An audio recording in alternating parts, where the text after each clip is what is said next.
నమస్తే. ఎస్ఆర్ మీడియాకి స్వాగతం. విజయనగరం పట్టణంలో సోమవారం కలెక్టరేట్ ఆడిటోరియంలో నిర్వహించిన ప్రజా సమస్యల పరిష్కార వేదిక మరియు రెవెన్యూ క్లినిక్ కార్యక్రమాలకు విశేష స్పందన లభిస్తున్నది. జిల్లా నలుమూలల నుండి ప్రజలు తరలివచ్చి తమ సమస్యలపై వినతి పత్రాలు, ఫిర్యాదులు అందజేశారు. జిల్లా కలెక్టర్ ఎస్. రామసుందర్ రెడ్డి నేతృత్వంలో జిల్లా యంత్రాంగం వినతుల సంతృప్తికర పరిష్కారం దిశగా చేపట్టిన చర్యలు సత్ఫలితాలనిస్తున్నాయి. జిల్లా యంత్రాంగం ఆధ్వర్యంలో వినతులు పరిష్కారం జరుగుతున్న తీరుపై ప్రజలు హర్షం వ్యక్తం చేస్తున్నారు. జిల్లాలోని వివిధ ప్రాంతాలకు చెందిన అర్జీదారులతో జిల్లా కలెక్టర్ నేరుగా మాట్లాడి వారి వినతులు సంతృప్తికరమైన రీతిలో పరిష్కారమయ్యేలా ప్రత్యేక చొరవ చూపి చర్యలు చేపడుతున్నారు. అర్జీదారులకు వసతుల కల్పన, వీటితో పాటు జిల్లా స్థాయిలో ప్రజా వినతుల పరిష్కార వేదిక, రెవెన్యూ క్లినిక్ కార్యక్రమంలో వినతులు అందించడానికి దూర ప్రాంతాల నుండి వచ్చేవారికి ప్రత్యేక రిసెప్షన్ కౌంటర్లను కలెక్టర్ కార్యాలయం వద్ద ఏర్పాటు చేశారు. పీజీఆర్ఎస్ పై డిజిటల్ పర్యవేక్షణ, 1100 టోల్ ఫ్రీ నంబర్ ద్వారా అందిన కాల్స్ పట్ల బాధ్యతగా వ్యవహరించాలని అధికారులను ఆదేశించారు. ప్రతి వారం పీజీఆర్ఎస్ పురోగతిపై స్వయంగా సమీక్షిస్తున్నారని ఆయన తెలిపారు. పీజీఆర్ఎస్ పై ముఖ్యమంత్రి మరియు సీఎస్ ఎప్పటికప్పుడు సమీక్షిస్తున్నందున అధికారులు జాగ్రత్తతో వ్యవహరించాలని, సమస్యల పరిష్కారంపై అత్యంత శ్రద్ధ వహించాలన్నారు.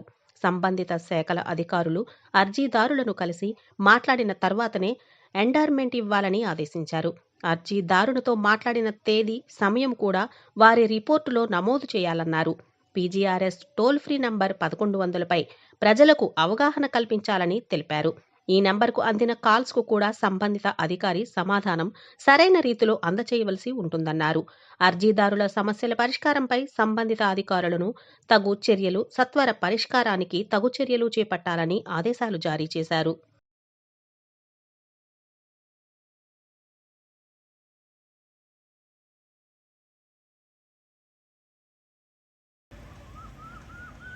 నా పేరు సిరాప్ శ్రీనివాసరావు అండి.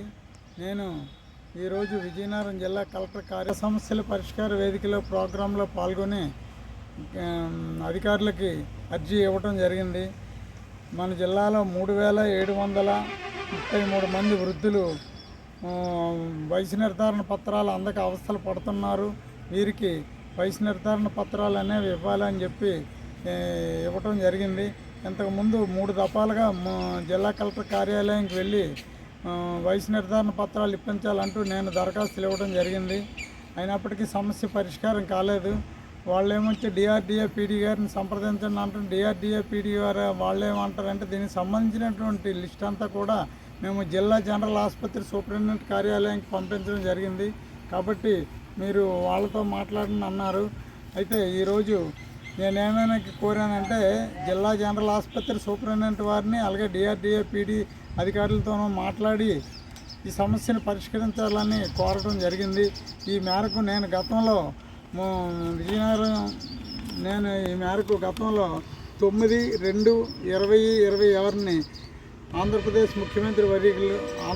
ముఖ్యమంత్రి వర్యులు శ్రీ నారా చంద్రబాబు నాయుడు గారికి, అలాగే డిప్యూటీ సీఎం శ్రీ పవన్ కళ్యాణ్ గారికి స్పీడ్ పోస్ట్లో వినతిపత్రాలు పంపించడం జరిగింది.